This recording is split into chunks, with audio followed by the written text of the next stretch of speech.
ఈ మధ్య ఈ కామాక్షి దీపాలు, గజలక్ష్మి దీపాల వల్ల ఉపయోగం ఏంటండి? చేయవచ్చా అని కూడా అడుగుతున్నారు. వాస్తవంగా ఈ దీపాలు చేయకూడదండి.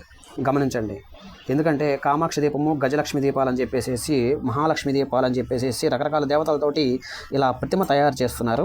ఇక్కడ జ్యోతి వెలిగిస్తున్నారు. ఈ సెగ ఇక్కడ తగిలి నల్లగా మసిపడుతూ ఉంటుంది. అంటే అమ్మవారికి అగ్ని సెగ పెట్టేసేసి ముఖాన ఇలా పెట్టి, ఇలా దూరంగా ఉండి ఇలా హారతి ఇవ్వాల్సిన ప్రతిమతోటి ఇలా ముఖాన పెట్టి వాత పడేలాగా, కాలేలాగా, మసి పట్టేలాగా అమ్మవారిని చేస్తే అమ్మవారికి మంట పుట్టి మన కోరికలు తీరుస్తుందనా మీ అభిప్రాయం? ఈ జ్యోతి ఉంది. దీన్ని ప్రమిద, ఒత్తులు వెలుగుతున్నాయి రెండు అని అంటారు. ఆత్మ స్వరూపం, పరమాత్మ స్వరూపం.